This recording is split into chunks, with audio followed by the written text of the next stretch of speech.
Now, we will learn in the coming days and weeks the exact motivation of the murderers in Atlanta and Boulder, Colorado. We'll learn what happened there. But we already know this pattern is predictable over and over and over again. There are steps we can take to stop these crimes. And you know what the steps aren't? The steps aren't disarming law-abiding citizens. Every year, firearms are used in a defensive capacity to defend women, children, families, roughly 1 million times a year in the United States. And the Democrats who want to take away the guns from those potential victims would create more victims of crimes, not less. I agree it's a time for actions. And by the way, I don't apologize for thoughts or prayers. I will lift up in prayer people who are hurting. And I believe in the power of prayer. And the contempt of Democrats for prayers is an odd sociological thing. But I also agree thoughts and prayers alone are not enough. We need action. Yeah, we do, Ted Cruz. And one of the actions should be to make sure you're not reelected. That should be an action. Texas, stand up.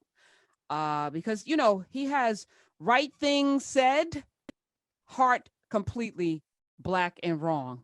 And it's dangerous, right? Because you find yourself agreeing with some of these things. But yeah, the thought behind it, the feeling behind it, the emotion behind it, not quite right. All right. Let me welcome to the show. He is a man that has been part of this family, and he's probably going to be part of the Urban View family again. I'm not saying anything other than to say, let me welcome. He is a political strategist. He also is a gun enthusiast. He has a whole YouTube channel devoted to his love of guns. Let me welcome Shermichael Singleton. Hey, Karen, thanks for having me on the show. Thanks for coming through last minute, because I was just watching your YouTube, you and your buddy shooting. You got all kind of weapons. Y'all, that's why I see you most excited, because you're usually a very chill guy. You're usually very, very, buttoned up. And when you get around them guns, boy, there's a whole other personality that comes out. I'm a little different person, yeah. So watching the last 7 days, actually, we had 7 mass shootings in the last 7 days, and Atlanta, now Boulder, Colorado, and listening to Ted Cruz. What are your thoughts? I mean, honestly, I think that more armed citizenry means people have the ability to defend themselves. And I think oftentimes when you see a lot of these types of shootings, and this is just a statistical stat that people can look up, a lot of times they happen in places where people cannot have guns. Most of the times, even the Las Vegas shooting, very restrictive gun laws as far as the hotel the gentleman was staying at and the venue that the people were at. Most public venues do not allow people to carry concealed, certainly, definitely not open carry.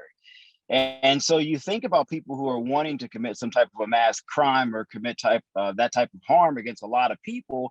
You're not going to go somewhere, Karen, where you're thinking there's a possibility for multiple people to shoot back at me. You're going to typically go to a place where you know you can shoot people who are unexpected, unassuming, going about their day-to-day business. And that's what we typically see happen time and time again.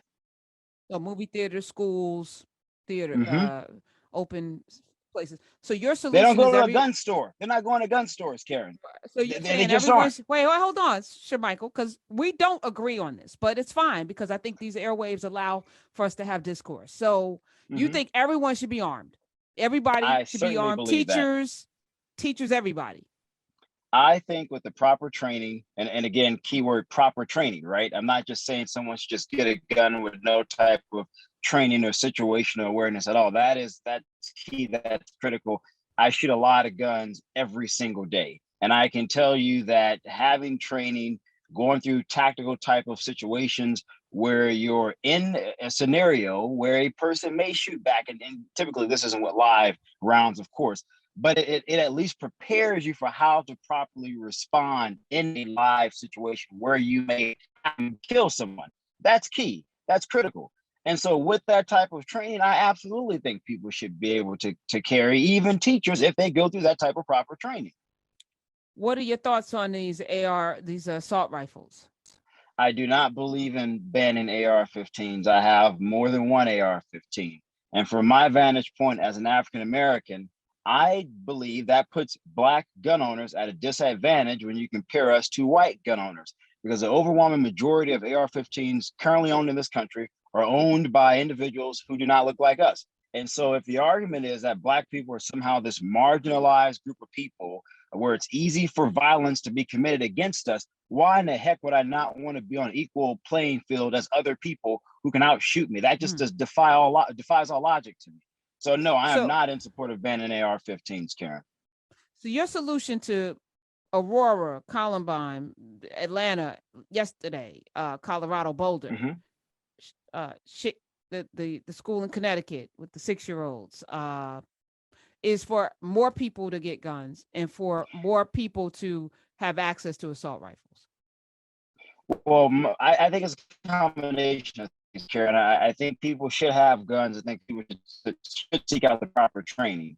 But I think what we've argued and debated about around these issues is merely the symptom and not the root of the problem. Clearly, there is something pervasive, particularly with young white men and mental illness. That's something that needs to be addressed. I think another issue that typically comes up when the now President Biden released a statement about a month ago from the White House, he also cited inner city violence. Again, another symptom. You got to go to the root of the problem: education, systemic racism, poverty. I mean, there are all these other issues that I would argue, if actually addressed, would severely decrease violence writ large in this country. And so banning ARs, pistols are still going to exist. You think, do people believe that you can't cause drastic harm with a pistol? I can tell you as someone who shoots every single day that you are severely naive if you believe that. Yeah, but it's not. And so again, we have to go to the root. It's not. No, Karen, that's not true. That's not true. That is just not true. There are pistols. I'll give you an example. A Glock. You can convert a Glock to fire like an automatic weapon. You can. You can literally do that. These are minor tweaks with these weapons to change these types of things, Karen, that most people just don't know. What do we do with the disagreement? You know, I fundamentally disagree with you on a spiritual level, and I know you love the Lord, but I think that there's something perverse about a culture that the solution to gun violence is more guns. There's something perverse about that. There's something perverse, and I would even say demonic. Well, I would push back against that, and I would say guns have been a part of American culture since the inception of this country, Karen. That's the problem. When you look at yes. I'll let you finish, but yes, I have said that. Yes. But when you look at quote unquote mass shootings, inner city violence again is another thing that's been coming up a lot lately. These things are a relatively new phenomenon. These things weren't happening 80 years ago, 70 years ago, 90. And this is looking at the stats. This isn't my opinion. You can look at the data on this of when the first mass shooting occurred. And so again, the question has to become, if you're trying to come up with a real policy solution to this, what has changed in our culture? Guns were around then, they're still around now, where these things have become an issue, Karen. And so I'm simply saying, let's look at the root of the problem and not merely attempt to attack a symptom of the problem, because I don't think that addresses what's going on here at all. No, but I think, you know, if I, you know, I'm struggling right now with certain things eating, I don't bring them into my house because I know if they're in my house, I'm going to eat them. So I don't even buy them anymore. You know, like you have to put the temptation out of reach. And mental illness, I think it exists, but I also think it is a low key cop out for dealing with the violent, horrific way in which America has always been. So I want to keep having this conversation. And that may be true. I just don't think that may be true, Karen. But again, I just think as an African-American, I am not at all willing to relinquish any type of weapon that another group of people in this country has more of me. We got to remain our right to defend ourselves. And I just could never be movable on that. All right. Tangible solution. Shermichael.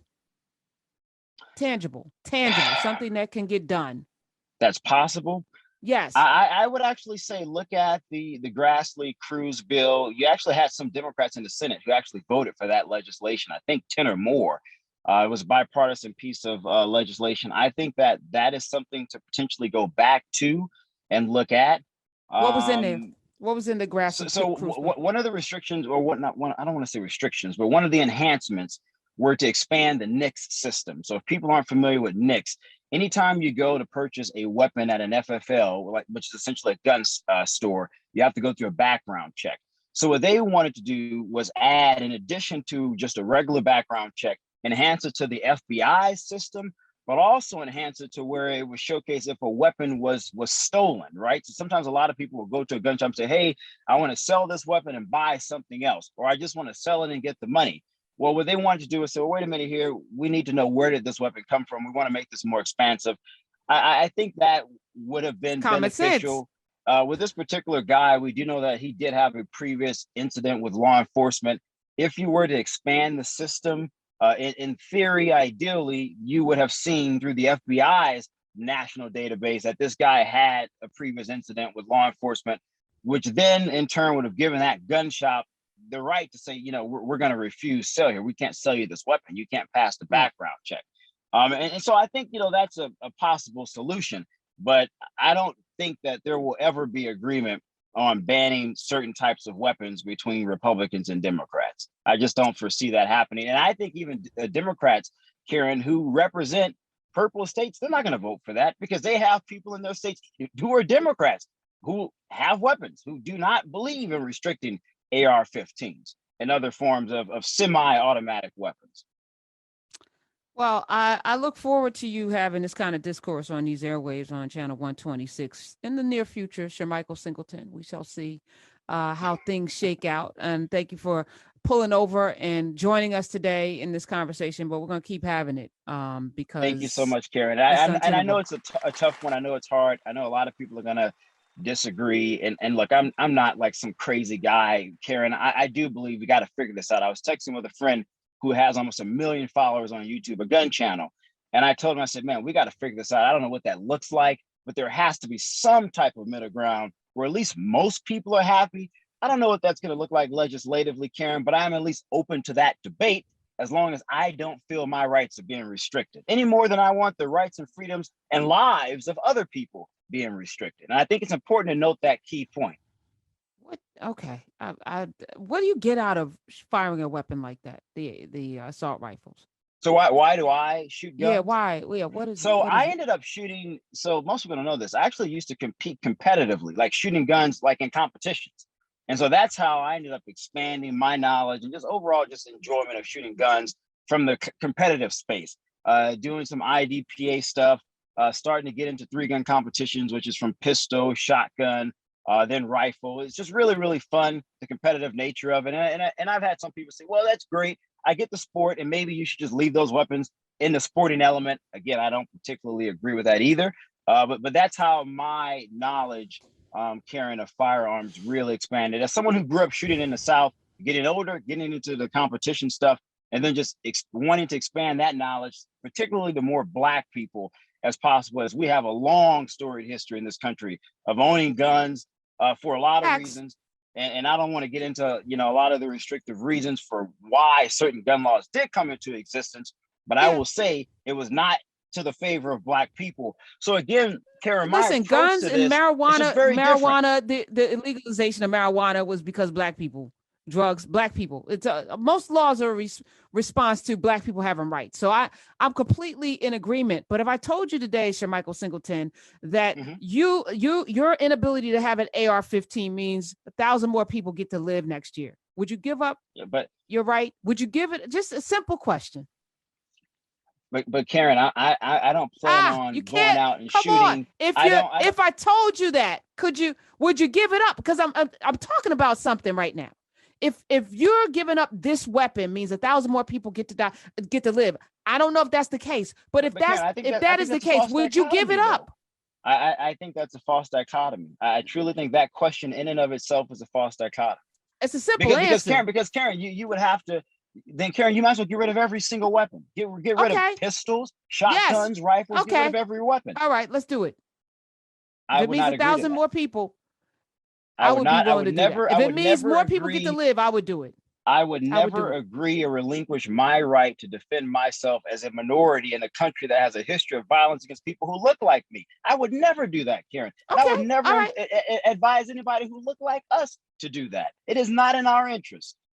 It is All right, not in well, our we- interest. we're gonna Black keep people are having not committing mass murders. Let's be clear on this. I hate to go here with this. This is not a black problem. This is a majority white problem that I want to be careful with my language here. This is a problem that clearly impacts a certain type of people in this country, just as our issues that impact us in this country. Those people need to deal with their problem. That's what I have to say to that. Okay. All right. And I'll leave it at that.